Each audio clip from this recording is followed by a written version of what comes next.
Today's podcast is brought to you by Behind the Tech with Kevin Scott. You can find that podcast on all major podcast platforms. Just nailing it. The professionalism and the quickness at which you've returned to it is astonishing to watch. So, Paul, there was a big media extravaganza for Xbox where they sat us down. We're not really. Did they sit us down? No, I mean, people were sitting down, but as was presence. Like, it wasn't us sitting down. And they talked about the future of the gaming console, which this was a big event. I mean, there's quotes, there were hardware announcements, there were all sorts of stuff. And the interesting thing about this, in a way, is it comes ahead of what everyone is looking forward to. It's the big gaming event for Microsoft, this Xbox and Bethesda game showcase, which would be like, a typical E3 game kind of thing. But this is way more interesting to me, way more interesting, because it's kind of like a step back. Like, where do we see the platform today, and where do we see it going? Yeah, starting with yesterday, there was I don't want to give it the attribution to the wrong person, but Microsoft actually candidly said, like, hey, a few years ago, we were kind of lost in our way, referring to the launch of the Xbox One. And that was like a grounding moment for... Would you say it got submarined, Brad? I hope everyone gets that subtle joke that Paul just made. It's pretty good. But they said, hey, like, we lost our way, and we had like a come to Jesus moment, whatever you want to call it, where they're like, we got to figure out, is Xbox a thing or not? And they said, sure. And they started building. If it's everything? Yeah. What if it was Xbox everywhere? Water heaters made a weird noise. That's a good sign. And so that was like the genesis of them starting to build out like cloud gaming, and then obviously they talked about the journey through building out Game Pass. But one of the things that they talked about during this event is that, hey, we're bringing Game Pass everywhere, but we still got one like kind of little problem here. It's the living room, because if you want to play cloud gaming in the living room, you really don't have a lot of great options. So they're doing two things. They are working with very specifically global TV manufacturers to embed the Xbox game streaming app or cloud gaming application or Xbox application of some sort, and that you'll be able to connect your controller to the TV, which I'm assuming is Bluetooth. I don't know if they're going to include their proprietary RF stuff that we use, that is used on the console. There is a USB dongle for the Xbox controllers that it uses the better protocol. Yeah. I can't imagine. I know TVs have USB ports, but I would suspect that's not going to work. Yeah, which we don't know all the answers yet, but they're working with these manufacturers. So one day you'll turn your boob tube on. If you don't mind, I guess we could look at this as being different levels, because there's another device that maybe answers this question, right? In other words, the simplest way, but maybe not the ideal way, would be a smart TV app, right? That's coming. Yep. But the better way, and this is basically what you wrote about, is as a standalone device you can plug into a smart TV or a screen. Yeah, I think they're targeting obviously the legacy, or legacy is probably the wrong word, but devices that have already shipped that don't have these things on there, and you want to play cloud gaming on your large TV, and you don't want to pay the $299 for the Series S. You'll be able to go buy this magical device. Siri, did I ask you a thing? I don't think I did. Go away. I don't know why Siri. Smart devices. Yeah, they're just not so smart. No. Just like common sense, not so common. Gets the new joke, folks. Welcome to the 21st century. Anyways, they're going to ship this thing at some point in the future, assuming it's probably going to be extremely low cost, and it'll just plug in. I'm assuming probably like a Fire Stick, right? Right? Yeah, plugs into the HDMI port, maybe connects into a USB port on the back for power, and then it connects to a controller. Now, we don't know this, but I assume this will support the Xbox protocol and probably Bluetooth too, I guess, if you want to use a different controller. But the big deal here to me would be the Xbox. But that's the reason you would get this, right? It's of course, it's going to take up an HDMI input, probably, right? It would have to, but whatever. I mean, that's how these things work. So I like to see this level of option. I mean, because, remember when this thing launched last year, it was like, well, it's on Android, period. And we wanted to bring it to iOS and to iPadOS, but Apple happened. And then we had to go back and find like a web browser based solution, which, by the way, they were probably going to do anyway at some point. But, the goal here is to get it everywhere. And, getting it on PCs, obvious, getting it on the web, obvious. That's all happening. But this is the Wild West. This is the final frontier, maybe is the better way to say it. Yeah, Microsoft pointed out during their presentation that in their estimates, somewhere between like 200 and 250 million homes are like console targets, meaning they think that is the total population of people who will buy consoles. They believe the overall gaming market is potentially up to 3 billion people, which explains realistically why. I mean, if Microsoft succeeds with Game Pass and cloud gaming, consoles will be just a drop in the bucket of their potential overall market, which is why they're pushing so aggressively into into every other market possible. Yeah, I mean, absolutely. So, a previous gen console, well, actually, that's not true. Xbox 360, PlayStation 3, somewhere north of 80 million each units, and then Nintendo, whatever, Nintendo Switch, Nintendo Wii back then was humongous. This last generation, we know Sony sold, I don't remember, I'm doing this off the top of my head, was 100 to 120 million units. So they actually exceeded the previous gen. Microsoft did not, but let's say they're in the 60 to 80 million range, somewhere in there. Those sound like big numbers, but you got to remember, billions of smartphones are sold in a year. There are probably 3 to 5 billion smartphones in the world, some crazy number. Yeah. And households. So, I mean, 350 million people in the United States. I don't know how many households that works out to, 200 million, something like that. But worldwide, it's crazy. And gaming is big. I mean, this is a part of their little presentation is like where gaming sits compared to other forms of entertainment. It's not even close. Like gaming is by far the biggest and is getting bigger and bigger every day. And you want to reach, mainstream people. One way is through phones, obviously. People have phones, but getting them at home, you're competing with Netflix and with Spotify and things like that. So it's an interesting thing, but it plays to Microsoft's strengths now, I think, with the cloud and Azure and so forth. That they're nicely positioned for the future. Yeah, they really played up that they believe they are one of the few companies on the planet that has the vast resources that they think are needed to actually make this happen. And the right skills, the right benefits or whatever. Because they know just as well as everybody else, you can't launch a gaming service if you don't have games flowing into the pipeline. And that's expensive. It's very expensive to do.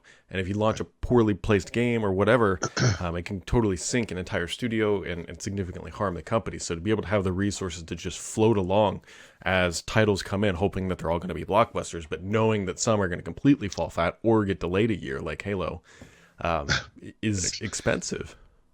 There's also, they made an interesting case for Xbox Game Pass because a lot of people might look at that from the outside and say, well, hold on a second, you're kind of cannibalizing consoles potentially. But actually what they found is, Game Pass members, right, or subscribers, play more games, like many more games. 90% of them have tried games they would never have otherwise experienced.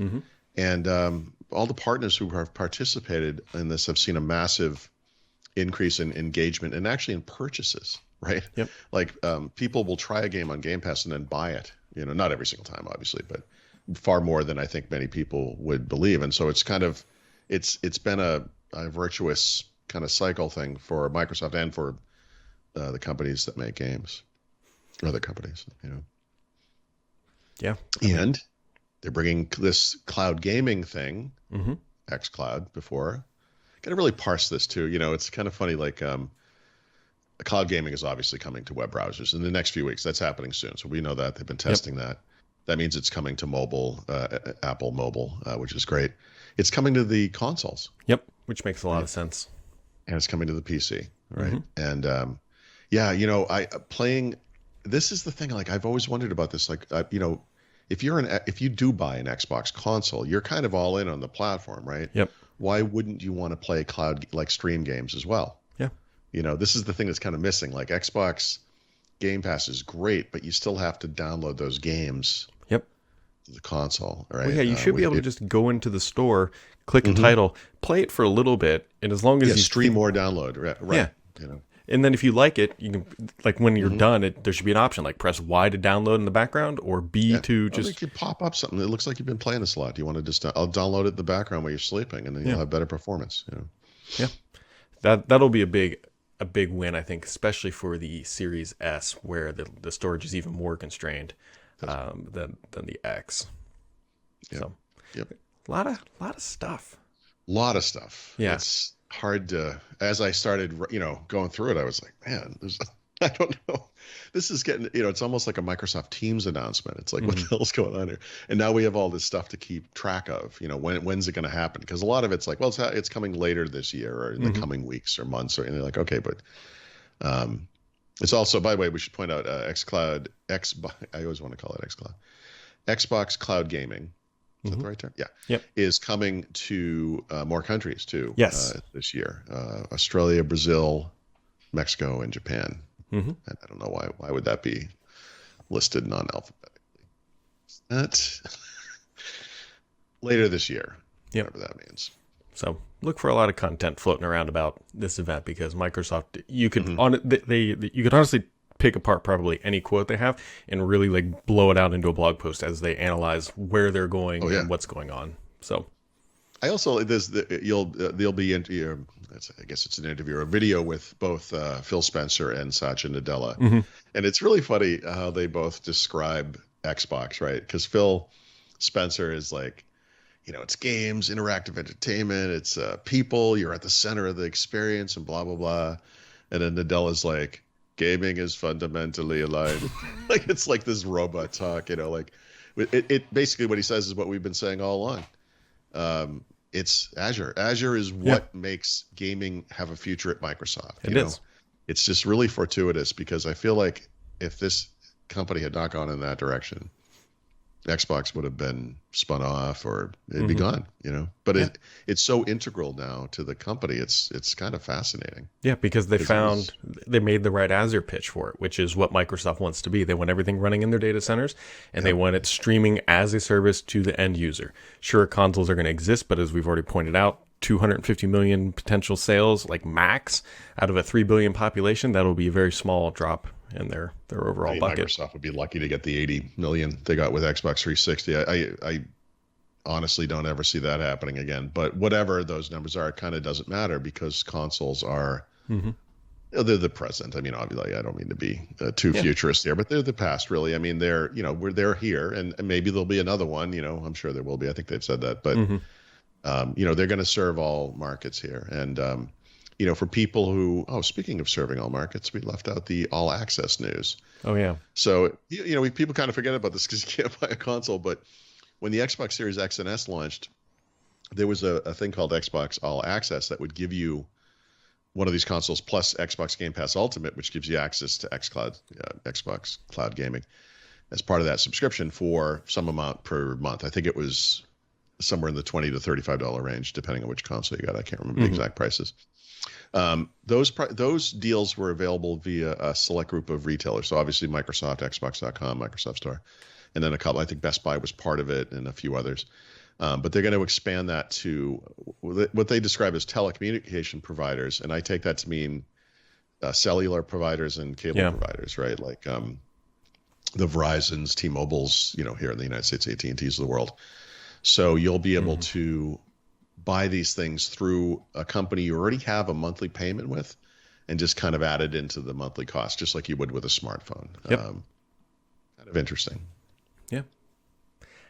Other things that are interesting is if you're a listener of First Ring Daily, you've likely heard of the name Kevin Scott, but if you haven't, that's okay. He has a podcast called Behind the Tech, and he is also the Chief Technology Officer over at Microsoft, so he's got a lot of knowledge and insight. And this week, we're highlighting his latest episode with Dr. David Baker, the Director of Institute of Protein Design at the University of Washington, talking really fundamentally about how this is all done, and it's pretty well timed given everything that is happening in the world. And so there's an impressive back catalog. You should definitely check it out. There are links in the description of this podcast on the post page and on YouTube and other places where it's posted. That is Behind the Tech with Kevin Scott. You can find it available on all major podcast platforms.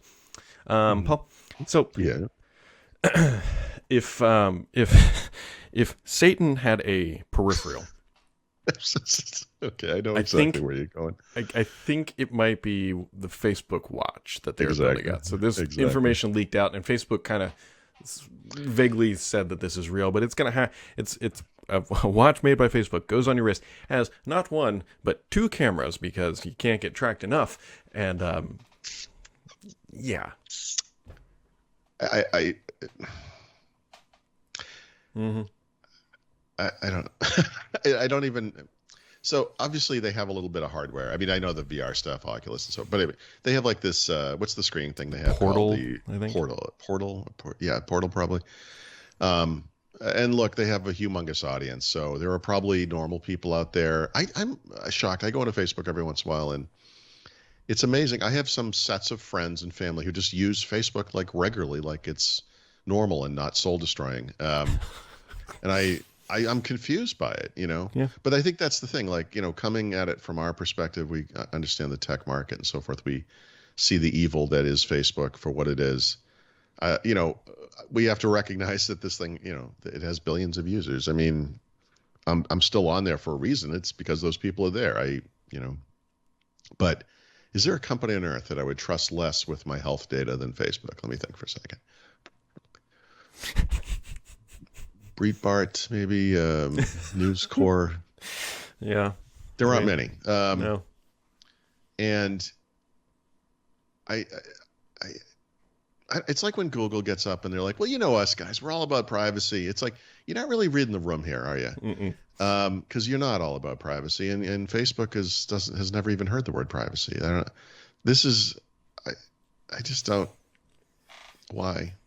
So the only reason I can come up with why is that Facebook, at least according to what was posted yesterday, is concerned about being completely locked into iOS and Android, and so they feel like they've got to have something. Remember, they tried to launch a phone. They're supposedly launching AR, VR glasses or whatever at some point, and so supposedly the watch will be potentially the compute or the interface between the 2 devices and help make that thing more invasive. I don't know. Something.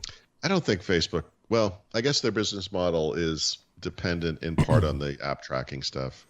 Not in part, probably largely advertising, right?